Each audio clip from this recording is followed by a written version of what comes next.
Ассалаумағалейкум, менің атым Ертай Қуанышы. Бүгінгі видео сабақта біз немістердің Computeruniverse деп аталатын осы сайты туралы айтатын боламыз. Бұны айтпас бұрын бірінші мен өзімде болған жағдайды айта кетейін. Мен шамамен бір 3-4 ай бұрын, жарайды 2-3 ай бұрын, егер нақты есімде жоқ, сол уақыт аралығында мен өзіме компьютер жинау үшін әртүрлі бөлшектерге қарай бастадым. Бірінші әрине мен не істедім? Қазақстандық сайттардың барлығын ақтарып шықтым. Соның ішінде Альфа-Гизет сайтын қолдандым. Егер қателеспесем сондай болу керек, сондай сол сайттан әрине мен компьютерді сатып алмаймын. Сатып алу дұрыс емес екенін жақсы білемін. Мен құрастырып алған әлдеқайда дұрыс. Сондықтан мен жеке бөлшектерін қарай бастадым. Қай жерде арзан деген сияқты, қай жер сенімділік деген, сенімдірек деген сияқты. Әрине бірнеше интернет-дүкен таптым, алуға болатын. Әр бөлшегін әр жерден аласың әрине, бірақ одан кейін қарастыратын болсақ, осы Computeruniverse деген осындай бір сайтқа тап болдым. Әрине бұл шетелдік интернет-дүкен болғаннан кейін бірден сене қоймайсың. Мен бірінші бұл сайттарды тексеріп көрдім, интернеттен талай видеоны ақтарып шықтым.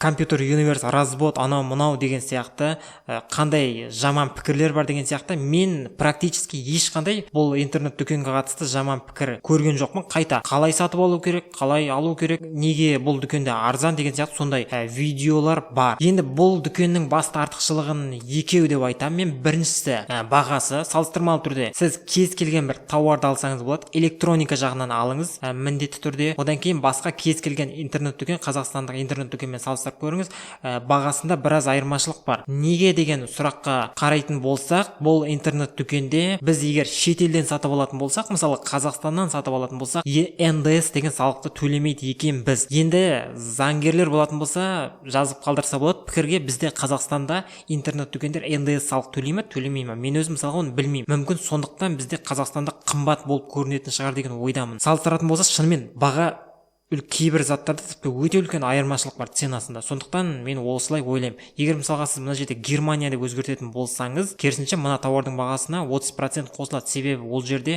НДС деген салық бар. Соның өзінде әрине бұл салыстырмалы түрде арзандау. Енді бұл интернет дүкенді қарайтын болсақ, әлемнің көптеген елдеріне жеткізіп берумен айналысады. Австралия деген сияқты, Бельгия, егер сол жақта тұратын болсаңыз, бірақ ол жақтан кім қарайды мен?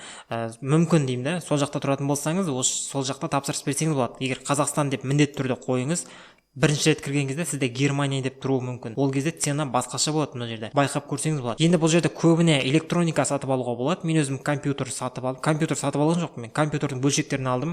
Процессор, материнка, анау мынау монитор деген сияқты. Енді екінші артықшылығы, бұл интернет дүкен сапалы түрде жұмыс жасайды, өте және сізге гарантия берді ме, сол гарантиясын орындайды. Мысалға, кез келген тауарға 1 жылдан, мысалға 3 жылға, тіпті одан да көп гарантия беру мүмкін. Егер сізде алдыңыз үйіңізде тұр, бірақ случайно бұзылып қалатын болса, сондай жағдайда бұл дүкенге сіз қайтарып берсеңіз болады. Дегенмен немістердің аты немістер деген осау деймін да мен. Енді бұл дүкенді сіз өзіңізде тексеріп көрсеңіз болады.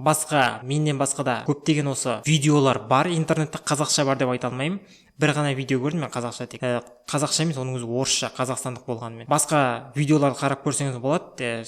Алуға тұрарлық шынымен. Және осы видеоның астында мені бір купон тастап кетемін. Егер сіз сол купонды қолданатын болсаңыз, сізге 5 евро жеңілдік жасайтын болады. Енді бұл дүкеннен мен алып көрдім, тапсырыс бердім. Тапсырыс бергеннен кейін шамамен бұлар енді DHL мен жібереді. DHL деген немістердің сондай жеткізіп беру компаниясы бар. Шамамен бір 10 күннің ішінде Қазақстан шекарасына келді. Қазақстан шекарасынан бұлар DHL AMS деген почталық қызметке береді. Ол AMS маған дейін шамамен тағы 10 күн кетті. Яғни мен Бейнеуде тұрамын, Алматыға келді. 10 күннің ішінде шамамен сол Алматыдан Бейнеуге жіберді. Енді ол жерге келем дегенше шамамен бір 10 күн кетті. Және ең бастысы, егер сіз мына сайттан тапсырыс беретін болсаңыз, сіздің үйіңізге дейін жеткізіп беру керек. Бірақ енді бізде почталық қызмет, мен сыртында номерім дұрыс көрінбегесін үйге дейін жеткізіп берген жоқ. Мен өзім барып алдым әрине. Ондай жағдай енді болып тұруы мүмкін. Сізге Treecko береді. Сол Treecko арқылы тауарыңыздың қай жерде екенін көріп отыра аласыз. Яғни қай жерде келе жатыр, Германияның қай қаласында, қай жерге келді деген сияқты. Қазақстан шекарасына кіргенге дейін. Бірақ менде мынандай проблема болды, бір ғана проблема. Қазақстан шекарасына кіргеннен кейін Treecko өзгереді. Өзгергеннен кейін сіз оны қай жерде жүргенін біле алмайсыз. Егер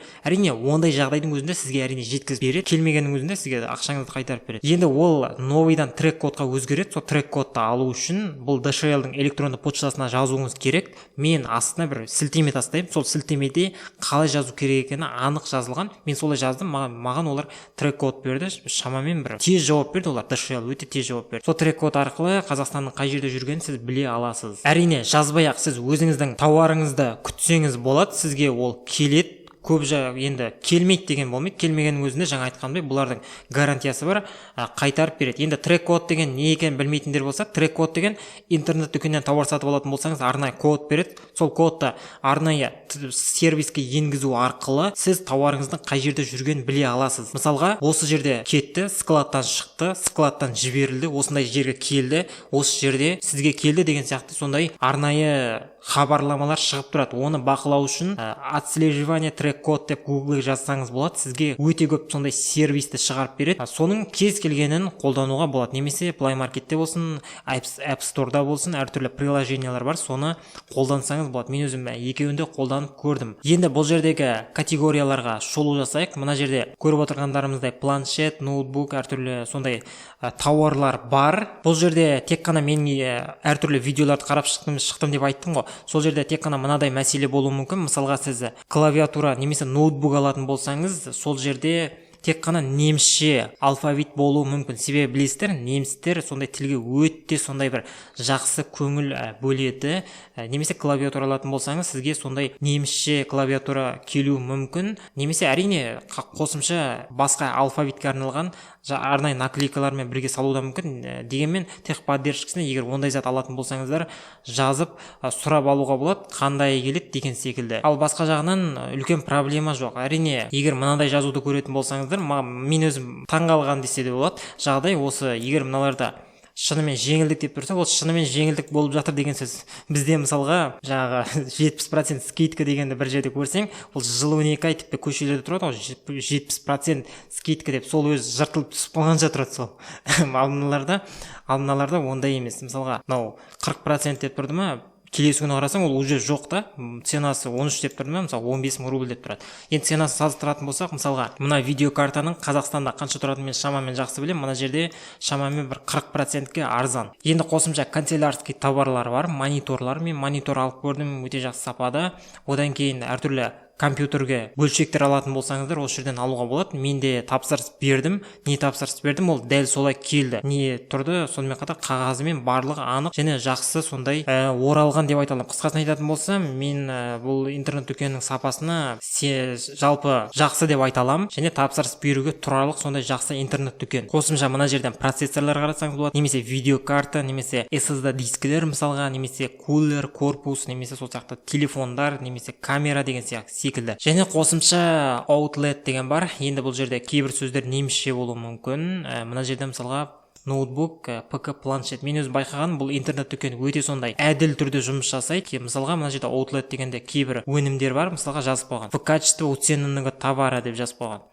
Бұл деген сөз, бұл товар біреу алған, бір проблемасы болып интернет-дүкенге қайтарып берген. Сондықтан бұлар кішкене скидка жасайды, скидка жасайды да мына жерде сатып жатыр. Яғни жөндеп сатып жіберген болуы мүмкін. Уцененный деген сондай болып есептелінеді. Яғни бұлар дәл соны жазып қойған. Ал мен басқа шынын айтайын, ешқандай интернет-дүкенде мынандай бір жазуды көрген емеспін. Мысалға бұл тауарды біреу сатып алды бізден, оны проблемасы болғасын бізге қайтарып берді, біз оны қайтадан жөндеп сатайын деп жатырмыз. Міне тұр деп мысалға кім айтуы мүмкін деймін да. Сондықтан кішкене бұл сенім тудырады. Әрине біраз жағынан қарайтын болсақ, және бұл біраз жерден байқауға болады. Мына жерден в качестве уцененного товара. Мысалға мынада да сондай. Бұл дегеніміз, бұл қайтарып берсең, бұл проблемасыз алады деуге де болады әрине. Сілтеме осы видеоның астында кіріп, әртүрлі тауарларды қарап, салыстырып көрсеңіздер болады. Сапасы өте жақсы дей аламын. Бүгінше осы, келесі видеода кездескенше, осы видеоға міндетті түрде лайк басыңыз, сұрақтар болса, осы пікірлерге жазып қалдыруға болады. Келесі кездескенше.